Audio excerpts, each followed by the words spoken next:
So, Emma, dearest, what are we chatting about today?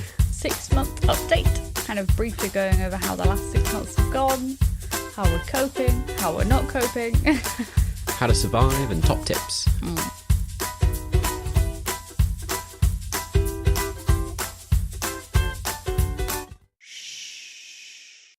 Hello, it's another sleepy time in the Crippen household. This is Don't Wake the Baby. Join us in our little Encanto where you can chat with us about parenting and listen to our life updates and thoughts. Lovely. Are you imagining the house? Yeah. Yeah, in the Disney film. Is Encanto not the... Oh, no. I guess, It's like a Spanish word? Yeah, I was thinking it's not the town they live in, though, is it? They call the house just Casa Madrigal, don't they? I'm gonna Google it. Yeah, you're right. Whereas Encanto, isn't that like the power that they have?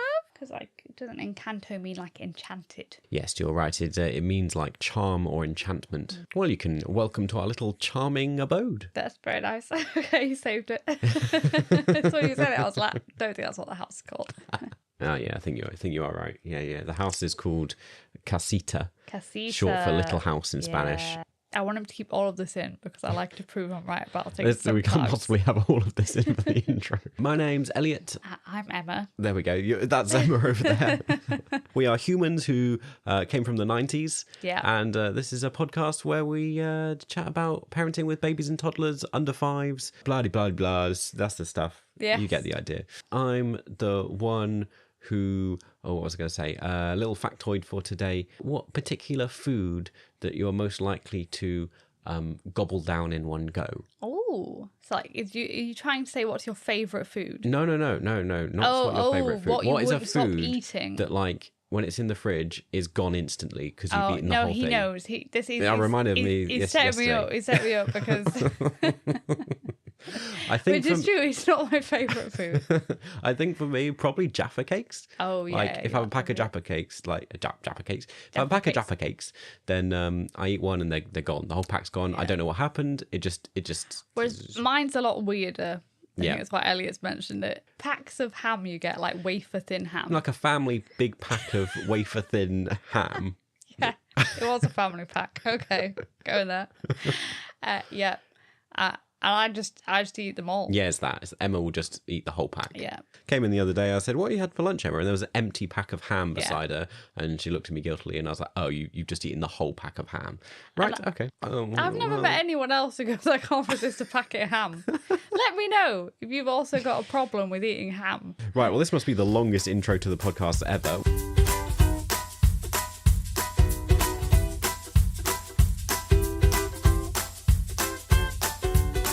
Oh, we need to get to parenting fail because I need to show something we've done. Yeah.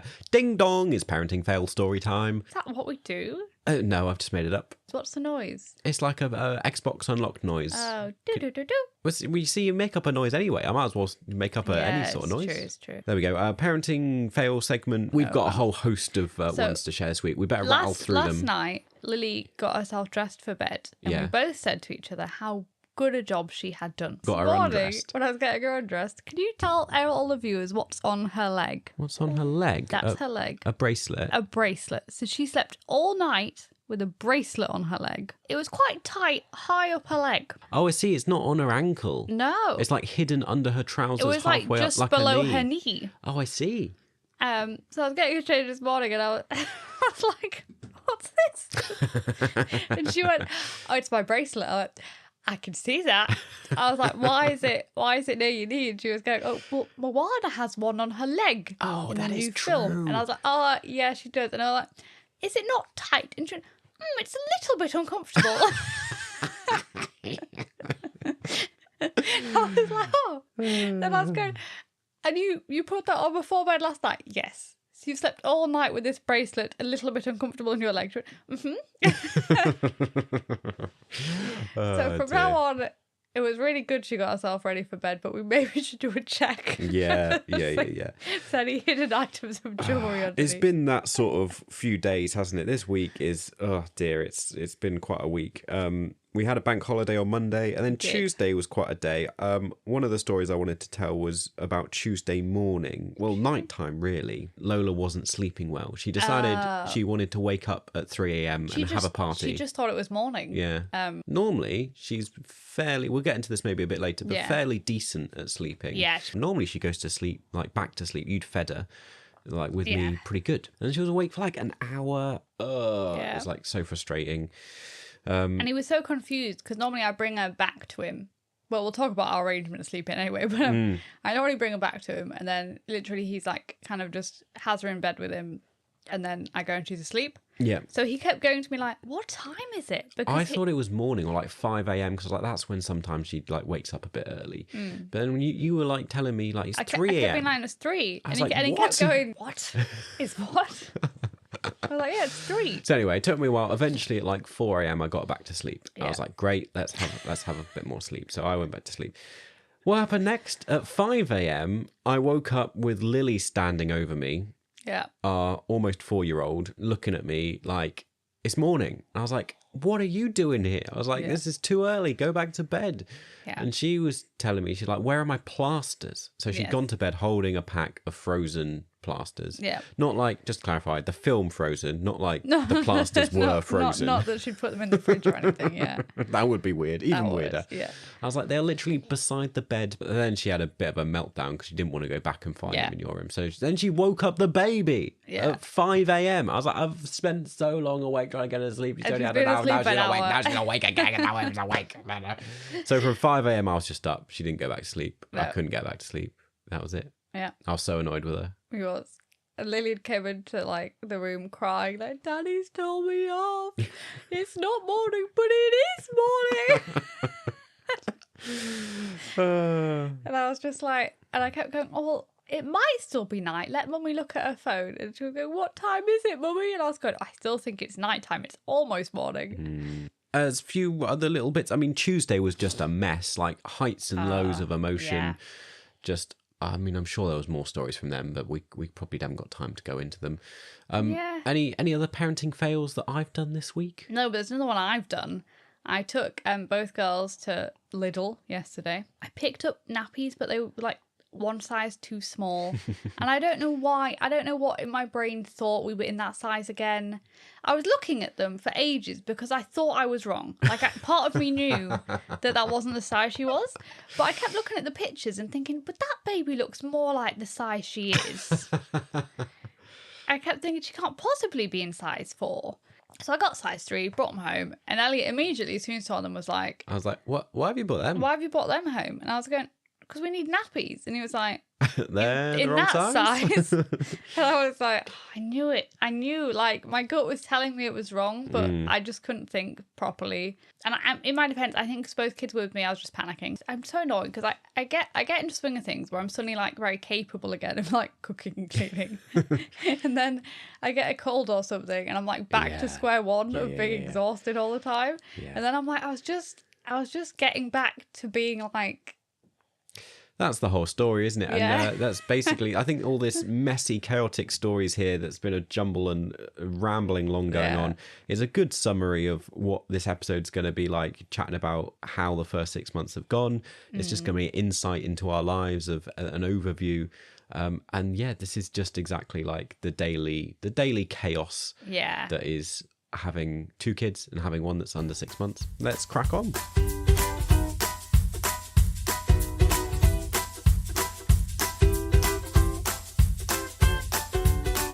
Right, strap your baby into the high chair and throw him a snack, and let's get chatting about our topic today. Have a little chin wag. So we've made it, Emma. We've made it to 6 months. Woohoo! Success. The baby is still alive. Baby's still alive. Yep.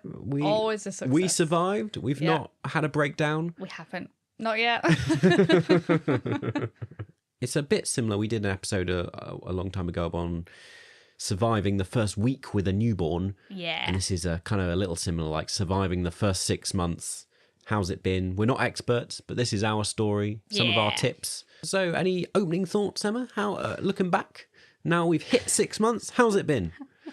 I mean, I would say I wouldn't do it again.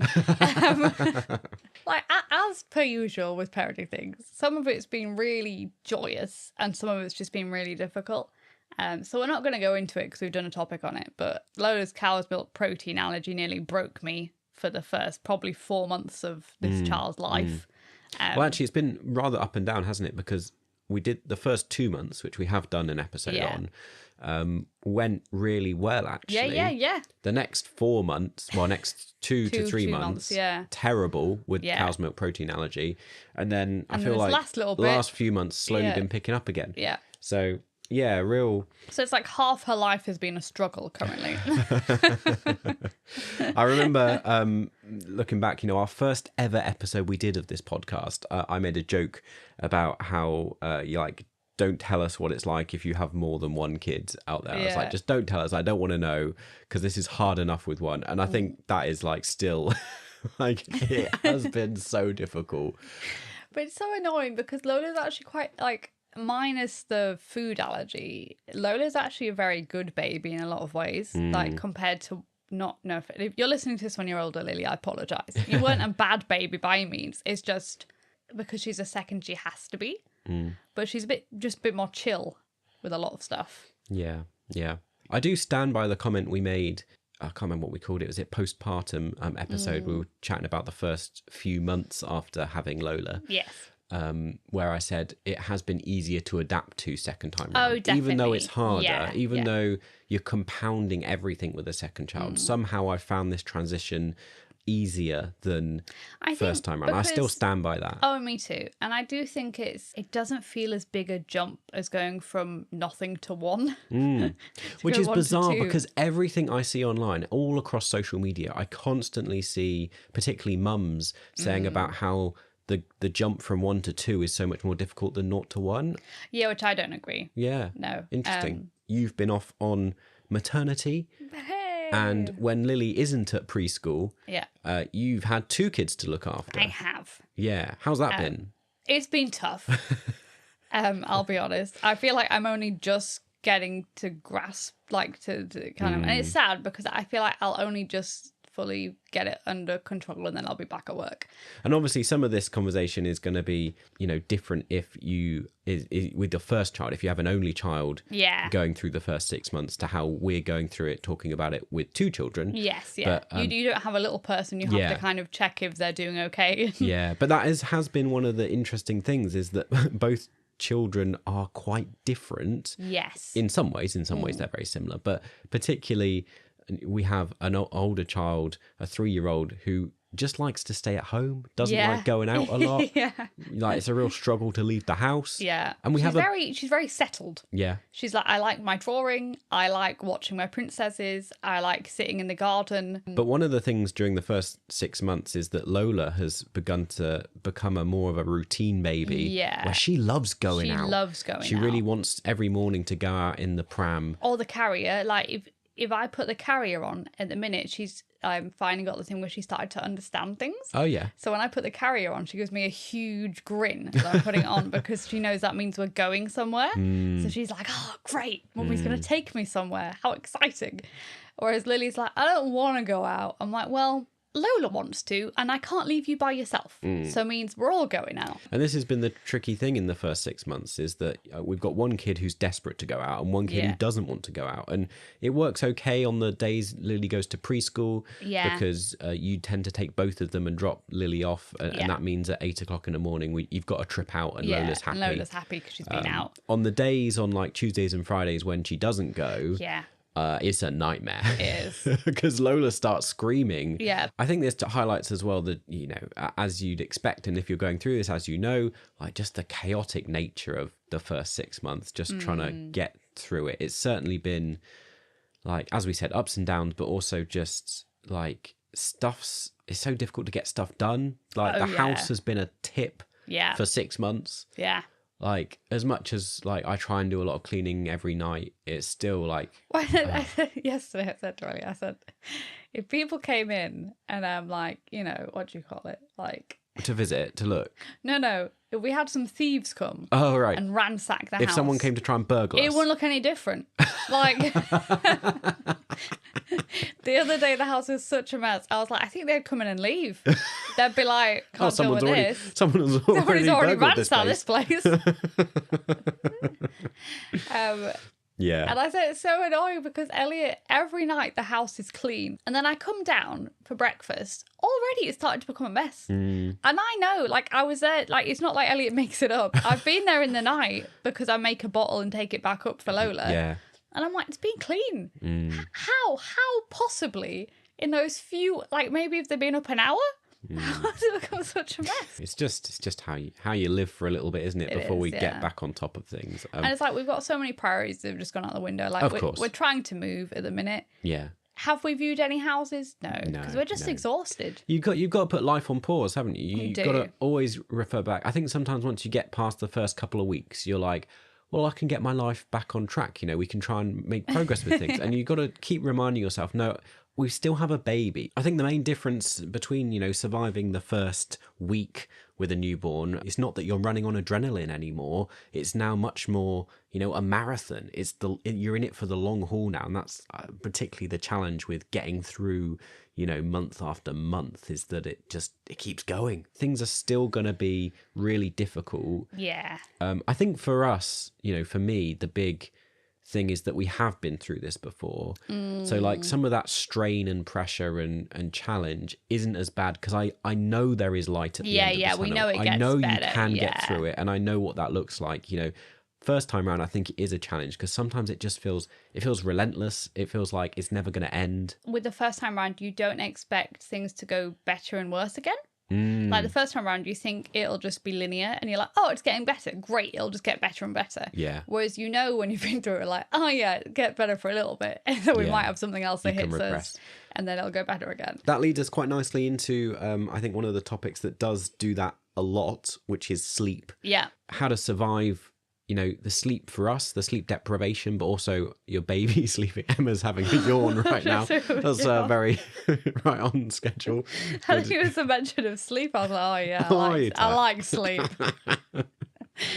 Yeah, I mean, it's been like, I was going to say how long? I was like, literally 6 months. That's the title of the episode, Elliot. Oh, what are you doing? Like, my brain can't think. It's been 6 months of like, I don't know, averagely, I get like 4 hours of sleep a night. Yeah. Like, it is crazy how we are still functioning. Yeah. You get slightly more, but you are up and down in the night. But then I'm up and down, yeah. Whereas I tend to get 4 hours consecutively. I never know if it's better to have more sleep awake and asleep. Yeah. Or sleep in one chunk. I'm sure somebody scientific will know which is better for you. Maybe. Yeah. Shall we try and explain what goes on then? Oh, yeah. Let's explain our night. So first time round with Lily, we slept in our bed and we diligently tried to keep her in the cot. We did. We actually were really good.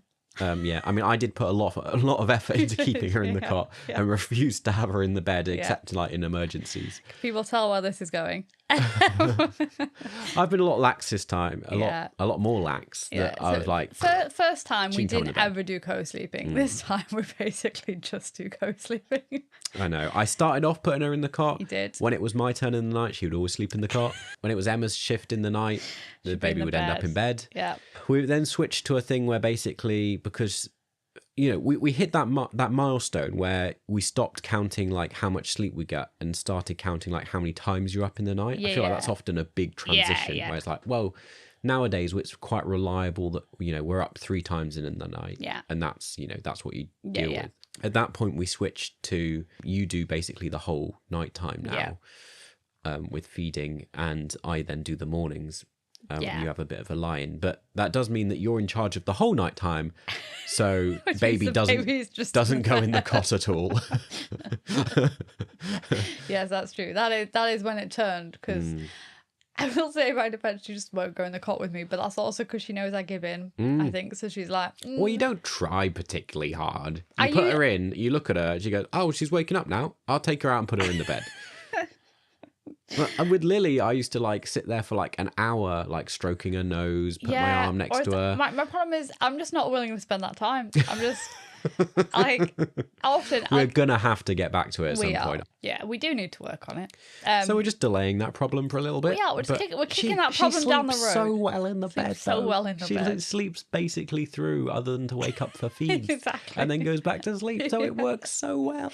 The other night when I was saying to Elliot, should we try and put her in the cot? And I was like, I've broken him, because he looked at me and he went, nah, let's just put her in the bed. Yeah. I was like, he's changed. Yeah. He's come to the dark side of going, oh, just put him in bed with us. Well, what this does mean, though, is that there's not enough space in our bed for all four of us. Yeah. So I get relegated to Lily's bed. So in the night, there's like a switcheroo that happens. Lily goes to bed. Lily, it's really good. She starts off in her own bed. Yeah, we put her to sleep. Then about midnight, 1 o'clock, wanders over. Or just shouts. Or just shouts. Mum, dad, whoever's put her to bed. Sometimes you can lie with her for a bit and she'll go back to sleep in her own bed. Recently, we've had more success lying with her and going back to bed. Let's see. I think, until very recently, I would say less than a handful of times. So less than, I could count on one hand the number of times that I've slept a full night in my own bed since Lola was born. Yeah, that's true. I think now I've probably maybe got to 6 times. Yeah. So I've got off one hand. I'm counting on 2 hands now. Yeah, true. But that has meant those nights I've normally been sat in Lily's bed with her. Well, I did a couple of times. That's true. And then we slowly make our way back to the normal bed. But typically me and Lily do a swap. So Yeah. she comes in, once she gets into our bed, I go in Lily's bed. But of course, Lily comes in about somewhere between 11 and 1. Yeah.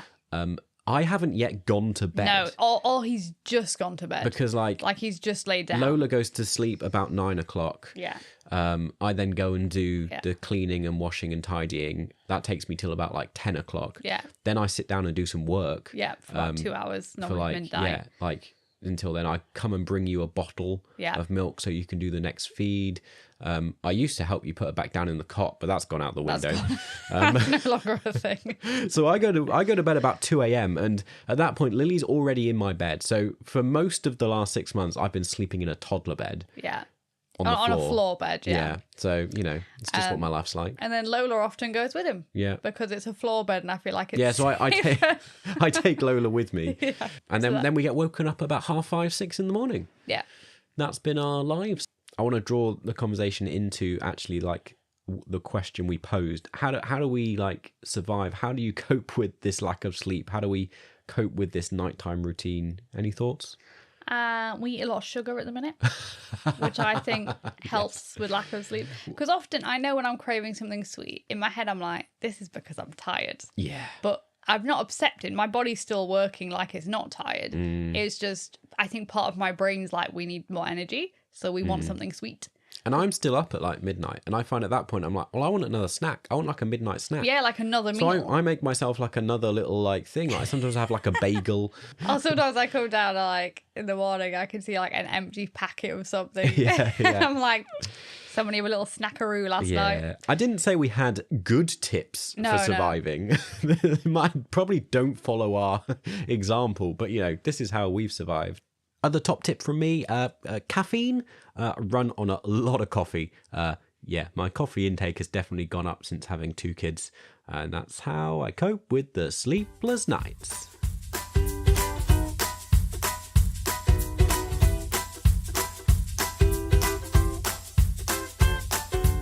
One bit I want to touch on a little bit is just like balance of, particularly for me, like work-life balance. I've mentioned I'm often up late working. I work very flexibly, so I work from home, a lot on my computer and stuff. And part of it is that I can be around in the day, and it means I can help with you on days Lily's not at preschool and all that sort of stuff. I can work flexibly, which has been a huge benefit that I do not know how we'd survive if I had a standard office job 9 to 5. Especially when Lola wouldn't drink, it was really difficult. So it's got easier now, but the downside is that I'm often up till 2 a.m.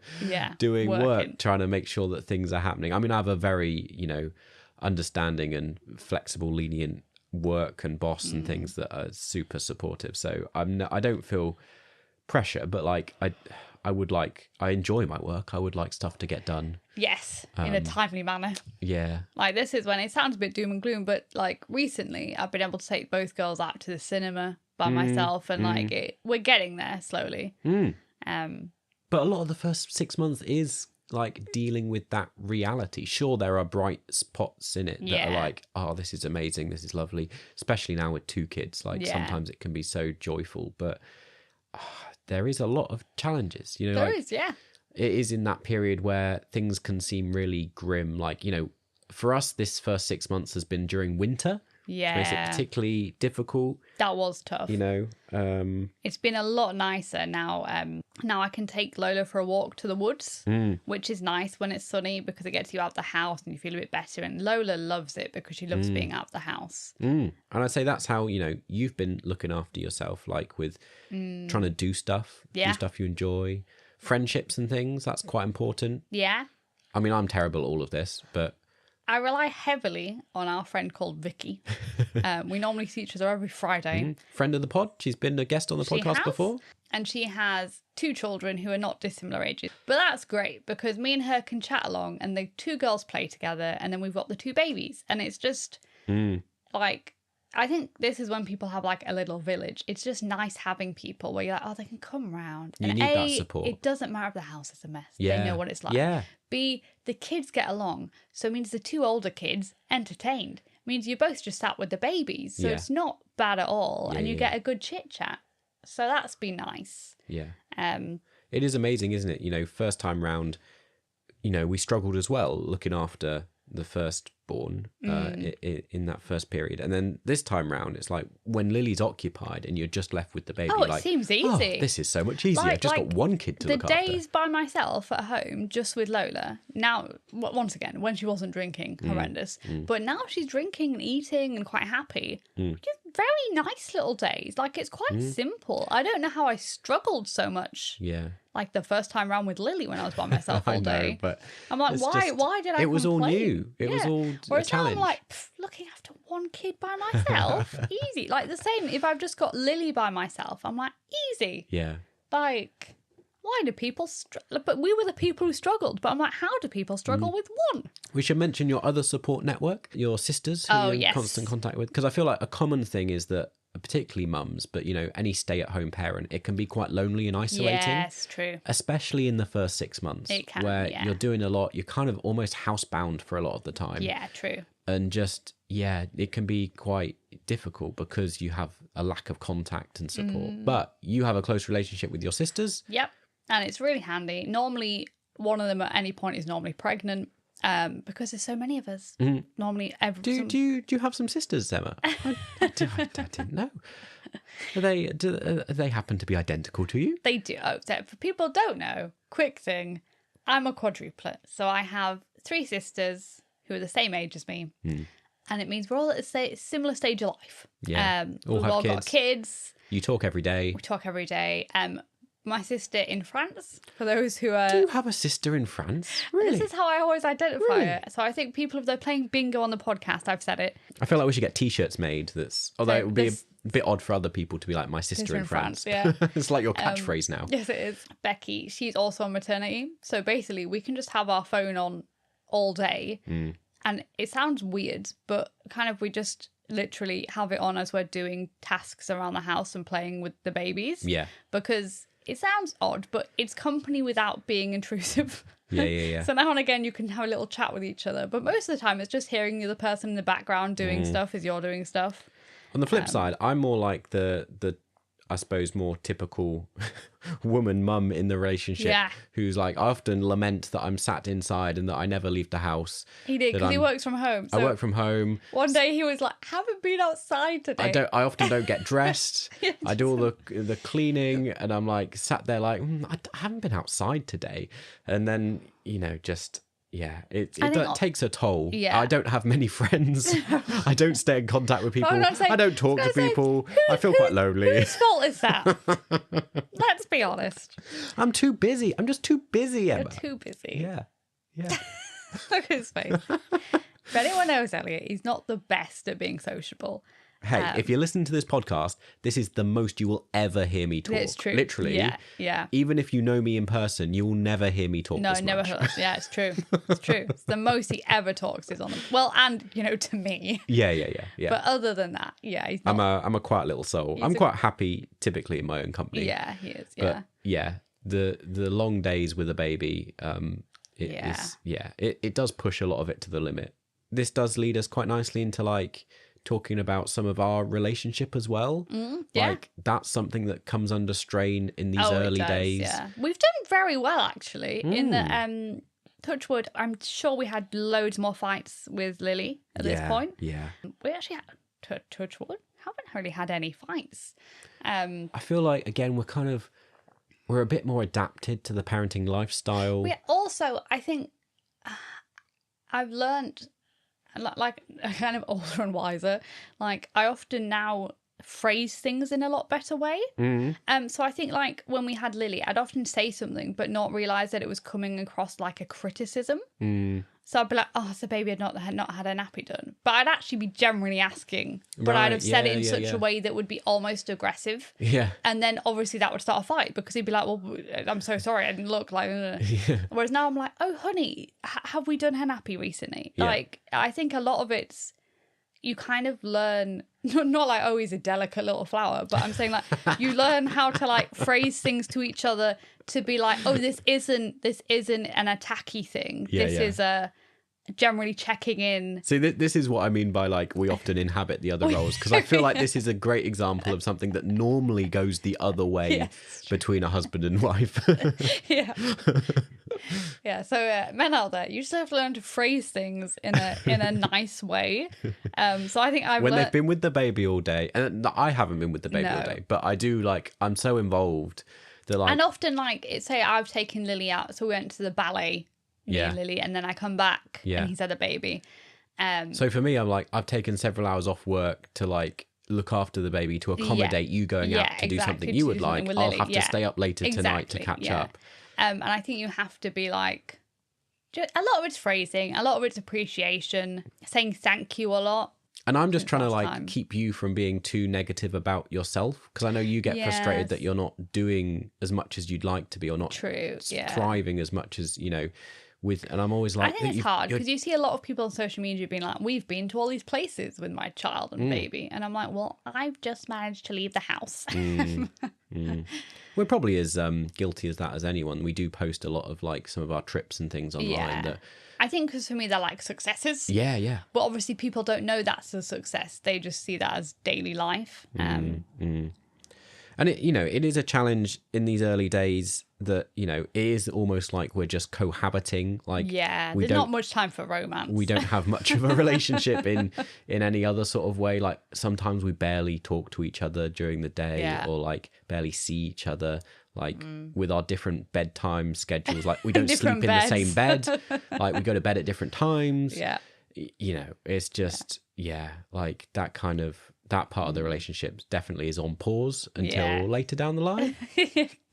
Kick it down the road. I suppose this time going into it, we were more aware that like so much of this stuff is going to have to be on pause. Yeah. Like, I think this is just A, older and wiser. B, we've done it before. So we're like, hey, it will get back to normal once the kids are a little bit older. And that's just the sacrifice you make at this point.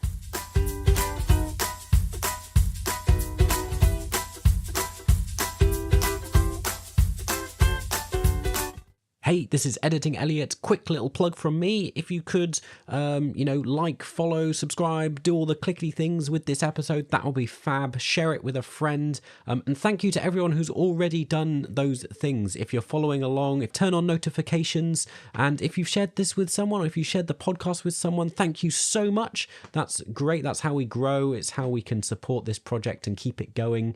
How you can keep us doing this thing, and that would be fab. If you've not done that, please do, please pretty please do get involved with the community. Follow us on social media at don'twakethebaby_podcast. Just a quick little one from me this week, not long, just because it is a conversation starter and hopefully not just us speaking into the void, all that stuff. The web links are down below for our website and other information.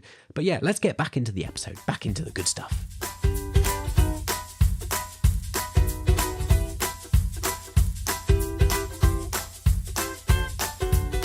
we've been rambling around all sorts of different topics here, but all sorts of stuff that happens that kind of you have to navigate. I wonder if you want to touch on feeding and breastfeeding. We have done an episode on this, but we have. this is something that kind of continues through for us with both kids. Yeah. It's a particularly defining feature of the first 6 months because you have stopped at 6 months in both times. Clearly that is what I do. This time round, it was mainly because of the cow's milk protein allergy, and I was sick of eating.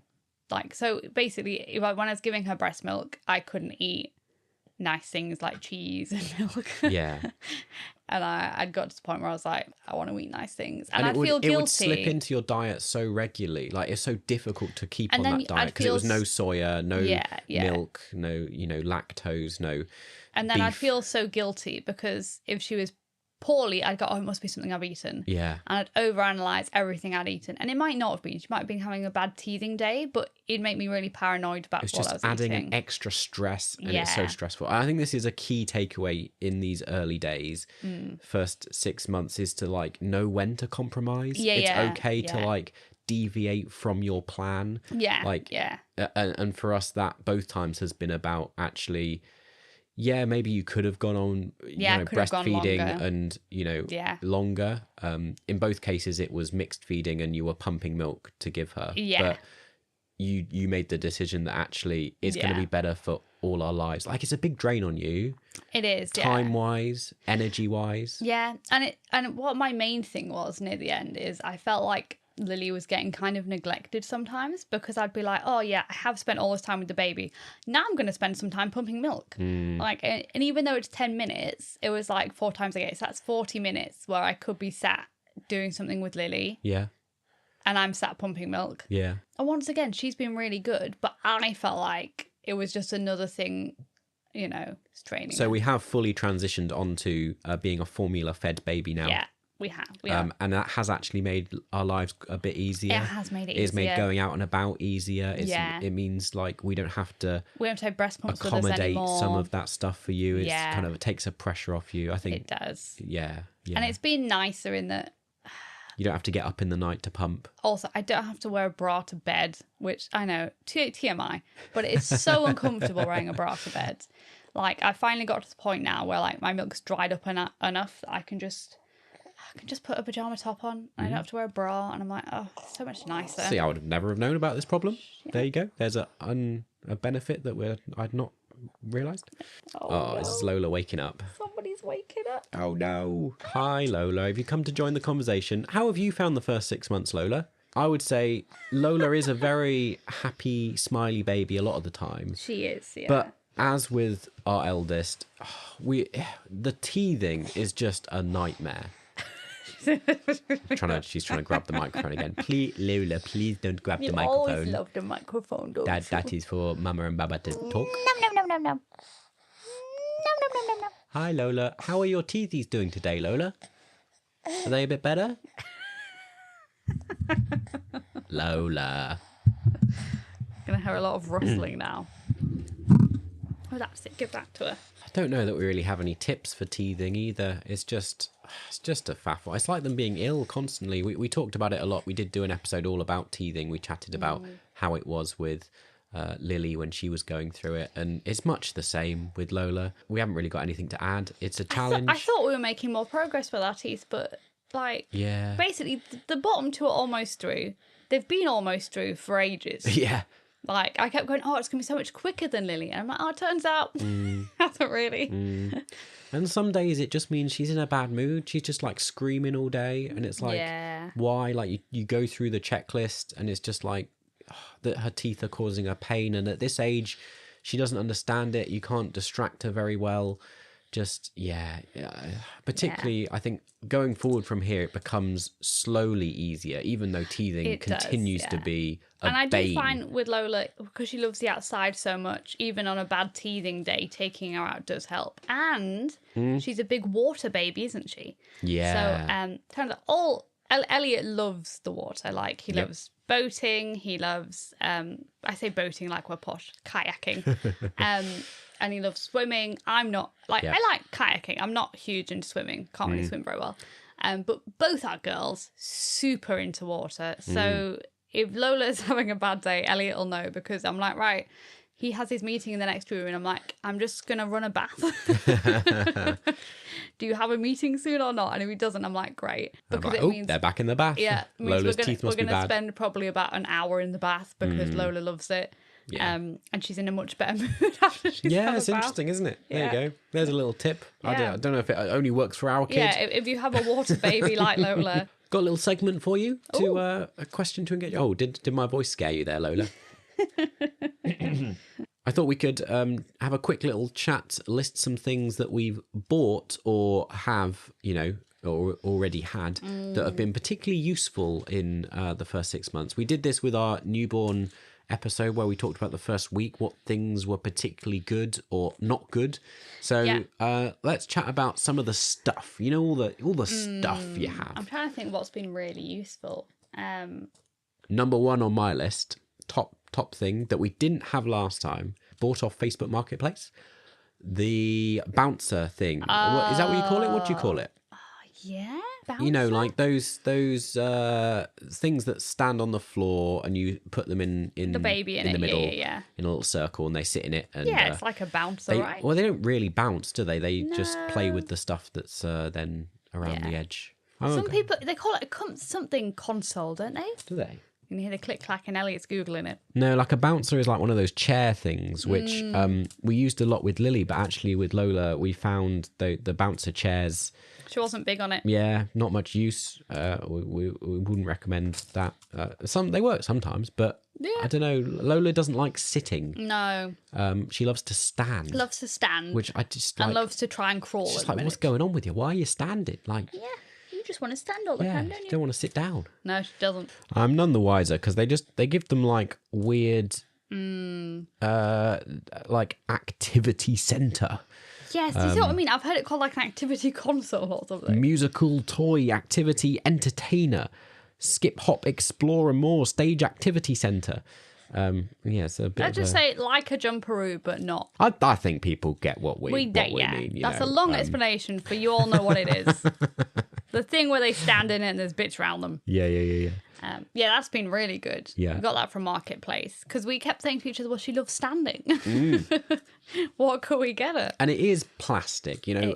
It's not very Montessori. Yeah, really. we do like the whole, Montessori style stuff. And first time round, we tried to avoid a lot of plastic toys. This one's good, though, because it doesn't have too many flashing lights. No, it doesn't, actually. Or no. loud noises. It is just stuff that she can rattle and play with, but it is plastic. But it means, like when you're cooking, you can stick her in it. Or if I'm like putting the washing away sometimes, that's handy. Because she'll happily sit in it for a little bit. Yeah. I'm trying to think what else has been really good. Tell you what hasn't been useful this time. That snood thing. Is it snood? The sleepy pod thing. Sleepy pod thing? The thing The thing on the floor? Yes, that Lily, it's like a, what was it called? Ooh. Goodness, today we're not doing well with names. I don't know. It's a mat that goes on the floor, but it has like a buffer thing. They were called like sleep easies or something, but they had to change the name because you're not actually meant to let them sleep in it. Yeah. But Lily used to love laying in there. Lola hated it because she's not like lying down on her back. Yep. Well, she didn't. Now she's okay. So that was a complete waste of us keeping that, really. Yeah, there's a lot of stuff where we haven't necessarily bought new things. No, but we kept a load of stuff Yeah. from when we had Lily, and it's not been useful. Still sat in storage or whatever. But or it's been out and just not used. yeah. Should we talk about carriers? Oh, yes. Yeah. So we did try something different this time. We tried a sling carrier. Yeah.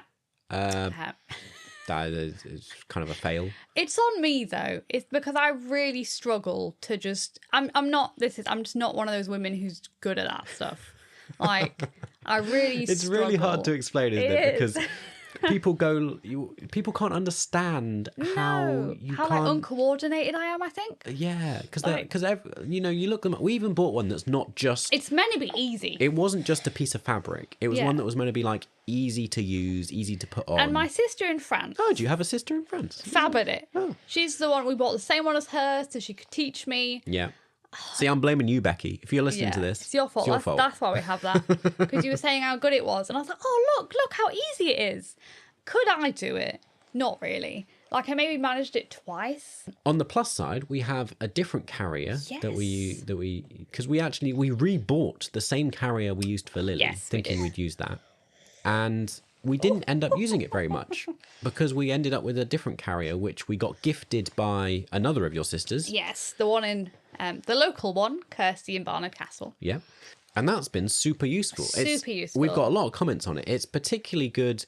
It's got this weird little base that's like got a polystyrene like solid bit in it that they sit on.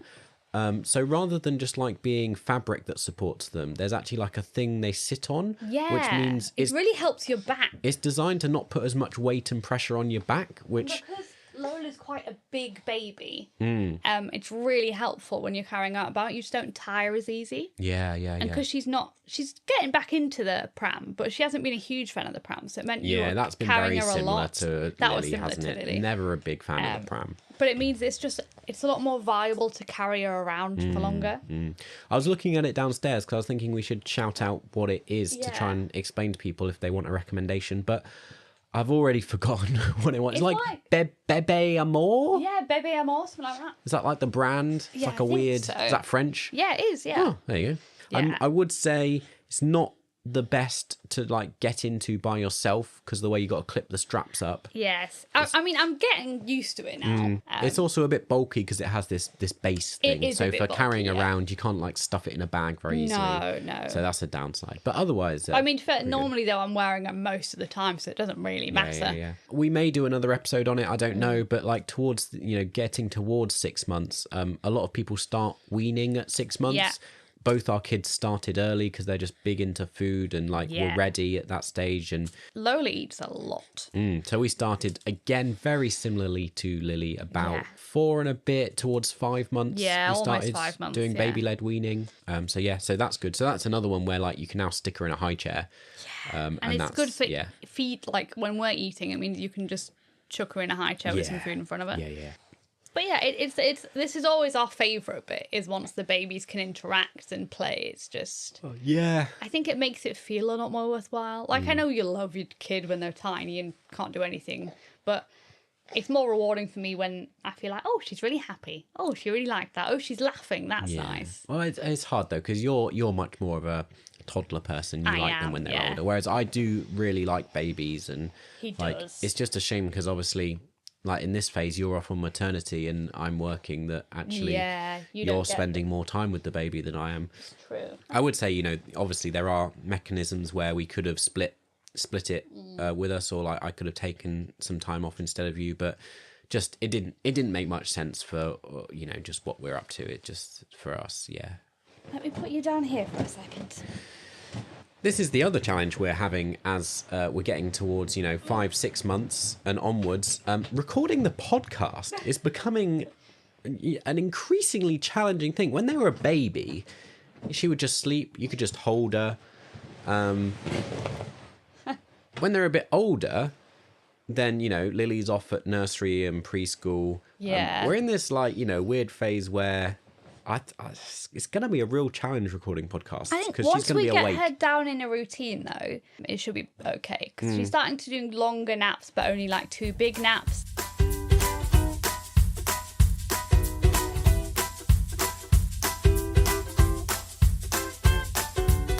Any final top tips? Any takeaways from all our rambling general mess of our lives? Look how good she is at trying to crawl. Yeah, she's trying to crawl.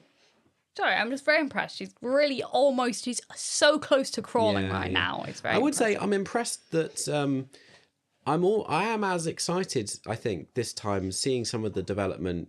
I was worried that second time round I would be like, we've seen all this before. It's we're not as excited as the firstborn, but I'm pretty into it all. Maybe not quite as. I think it's exciting.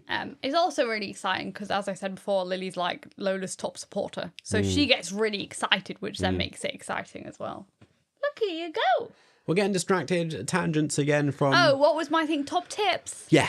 Get the grandparents involved if you can. It's hard, isn't it? Like, you know, with our first ones, we talked about this before, but first time round, our parents are slightly older, so they're not quite as involved. They live further away. This time round, it is like 4 years later. Yeah. So they are all now that bit older and everything. Like, not all of them drive as much as they used to. Yeah, my true. dad's now in his 80s. Yeah. Like, the others aren't quite as old as that. But, you know, it is difficult getting the support we need. And it's not their fault. Like, they are actually really supportive. It's just capability of running around and doing stuff and having they're great at, you know, looking after Lily and taking Lily out and doing that sort of thing, but, you know, we find looking after two difficult at the best of times. It's very difficult to drop both of them with grandparents Lola's and expect very, them to handle that. Like, at the minute, she's really good at throwing herself off your knee. She's very strong, surprisingly so with anybody we pass her to, I'm always sat just ready for her to throw herself off because people don't expect it. My top tip, which you might,